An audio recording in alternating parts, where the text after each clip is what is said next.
Points battles were the order of business last week at Nashville, and that trend will continue for the final 3 rounds of the 2024 Monsterenergy Supercross season as they head to a new market that hasn't held a dirt bike race in more than 40 years. Philadelphia is an uncommon stop for Monsterenergy Supercross. New venues and new cities are a welcome change for many, bringing a change of scenery and engaging new markets. Philadelphia is known for being a hard-nosed, no-nonsense type area, and this season's racing fits that perfectly. The battles in all 3 championships have not been for the faint-hearted. Big point swings and bigger crashes have marked this 2024 season. With 3 rounds to go, how crazy is this going to get?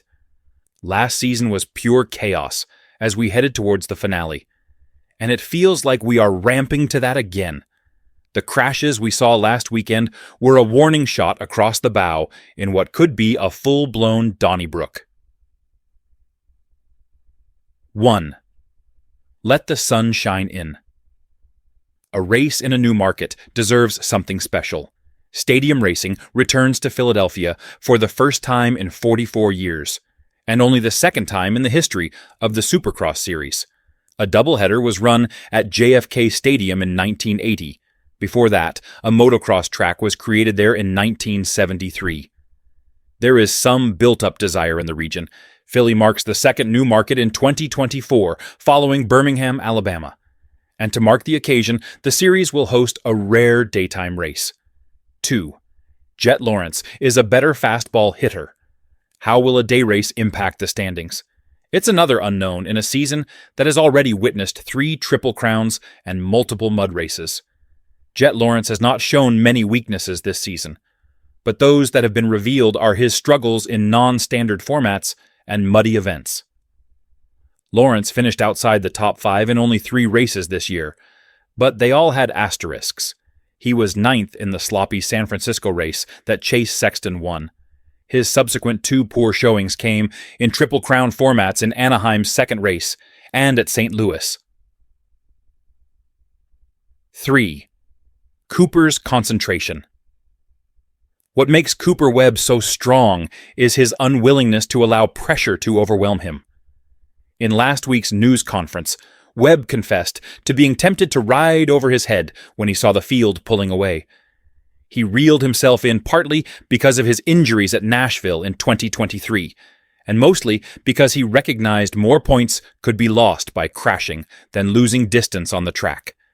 He decided to maximize his points and enter Philadelphia healthy. Webb gave up the points lead and trails Lawrence by 5 with 3 rounds remaining. If he can win a race and finish ahead of his rival in the next 3 rounds, Webb controls his fate. But that surge needs to begin in Philly this week. Finishing second to Lawrence would expand the gap to 8 points, with 2 races remaining. If that happens, he must sweep victory lane or count on the young Australian to make a mistake. 4. Go Joe.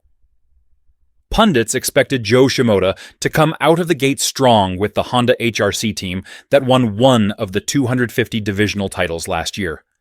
A 4th-place finish in Anaheim was disappointing, but it got worse the following week when he struggled in San Francisco and finished last in the feature. The points damage from that round was extensive, but he could have softened the blow with consistent podiums. Instead, he finished 4th in back-to-back races at San Diego and again in Anaheim. Shimada started feeling increased comfort on the bike and with the team in Glendale, Arizona. He scored his first podium and has not failed to be on the box since.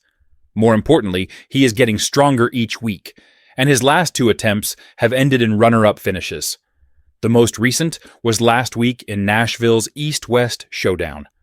A win could be right around the corner, and Philly is a much more likely place for it to occur than in the season finally in Salt Lake City. That track will host the second and final East-West race of 2024. 5. Points breakdown. Nashville is developing a brutal reputation. In the 450 division last year, multiple riders saw their season end with accidents in that round. This year was no exception, with Chase Sexton being practically eliminated from championship contention after a crash caused by a rock that was hung up in his throttle assembly. Ken Roczen fared worse when a shock blew on his Suzuki and threw him violently to the ground. Roczen broke a tibial plateau and bones in his feet in that accident. He fell from 5th to 6th last week, but if he can return for the start of the outdoor season, he won't fall much further because his nearest competitor, Aaron Plessinger, is also out through the end of Supercross. The championship impact was more significant in the 250 division, with the East and West leaders crashing on the opening lap and earning minimal points. In the East, Tom Vial has a 13-point advantage over Haden Deegan and 16 over Cameron McAdoo. As witnessed last week, however, no points lead in safe in 2024 until a rider is mathematically in the clear.